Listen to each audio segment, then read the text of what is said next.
back on the bumboat again, going back to Singapore, and this time I've got a reasonable place in the, almost in the bow.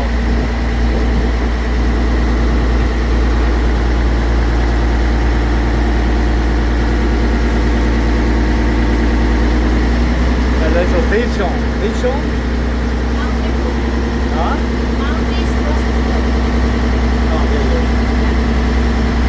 He's beautiful. Oh look, oh you're too gorgeous.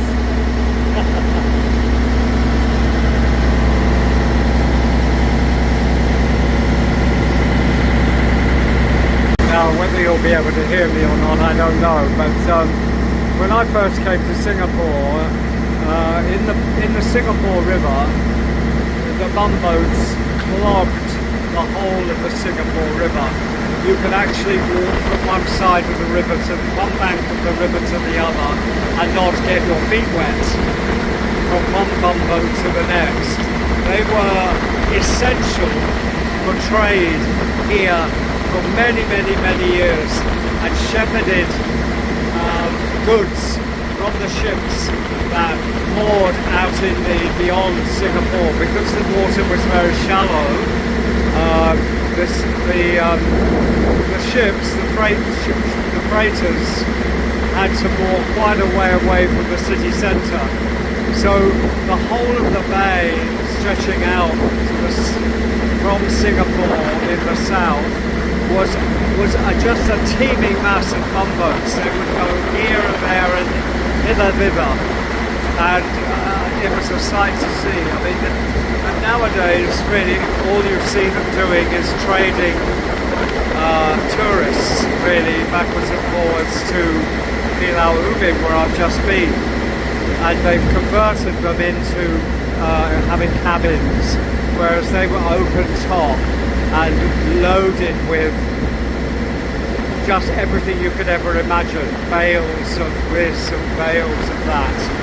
So why they're called bumboats, I still haven't found out. I'll have to ask Google. Anyway, they're pretty much a feature of Singapore still. Back at Changi Village, and this is where we're waiting for the bus. There's a number 2 bus which takes me right into close to where my hotel is in Middle Road. And this is the bus, people waiting for the bus here, all very organised and lovely. Yeah. So apparently you can pay on the bus, you can tap on the bus, you can buy a ticket from somewhere where I can't find out where, but it's not worrying. That was easy. I just tapped and I'm on. And now for a leisurely stroll back to Singapore, suburbia style. Yeah, doesn't everywhere look lovely and green? Green, green, green. Singapore is beautifully green. Thank God. Thank God it's not some horrible commercial sprawl. There's a lot of people live here, but obviously they are very aware of the environment and where they live. Now there's this thing, this is a Hindu temple coming up, can you see it? And apparently the taxi driver, who was a Hindu gentleman, he was saying that this is the place where the only place in Singapore where they can burn their dead in terms of the Hindu religion. So possibly this is one of those places here, because it's quite extensive, very, and it's got extractor fans. This is Changi Prison, and look at the sign, look at those walls. I don't think it's changed, I think it's exactly as it used to be. All this is a prison complex around here. Look at those watchtowers. Yeah, so this part of Changi is predominantly Singapore Air Force bases and also army bases. So part of Singapore I've never seen, and yeah, full on complexes. So yes, Changi would have struck fear. The name Changi would have struck fear into the hearts of so many men who've long passed. Look, Changi complex, prison complex. It's all still here. Yeah, but those generations have now practically disappeared. But the memory still lives on of what a terrible place it must have been, and also it was pretty much in jungle then. All of this would have been jungle before you got to the prison. So the feeling that they could escape was a total impossibility. Yeah, history. Get closer now to the city. The old houses start to be more prominent beside the road, which is Geylang, and there's a temple. Yeah, these look like the oldies, the real ones. A lot of the time in the city, further in the middle, they've reconstructed them, and they just don't look the same. But there's like a higgledy-piggledy of styles. There's one there, look, with sort of ornamentation on the front.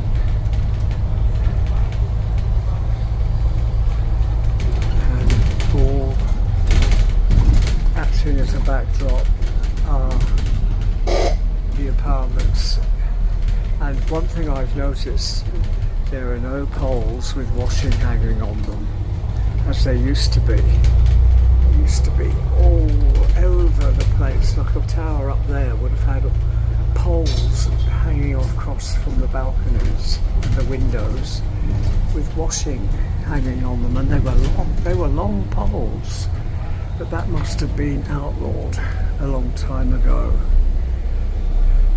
Yeah, so many eating places, all eating, because a lot of the time Singaporeans don't actually eat in their houses as much. They tend to they lunch a lot of the time. So from the office they go out to the hawker centres and they have a lunch, and then where they live, beneath their apartments, are usually food hawker centres, so they don't have to bother about food cooking in their houses. So yeah, so this is Geylang now, going into it. So there's this area here, open area, parkland, or sort of. There's the MRT just going across there. It's an MRT station. And this bus is pretty good. Bus services are fantastic, but they're not really very air-conned. You can't feel much of a difference between outside and inside.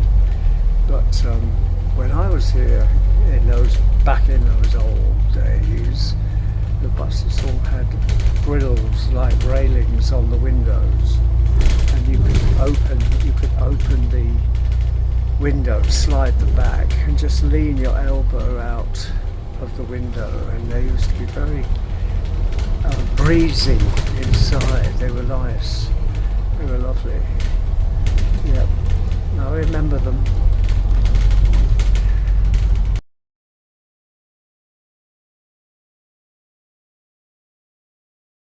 And there we go. After a pretty adventurous morning, I'm back at the hotel. It's the A Hotel Boogie. I'm going to nip in here and get some water and just give you an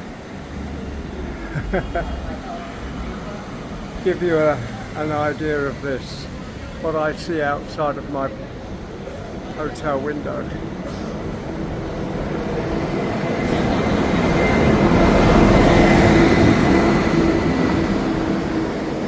And in the morning, just across the road, obviously there are a lot of guys working in this apartment, which is still being, or this complex, this is still being built.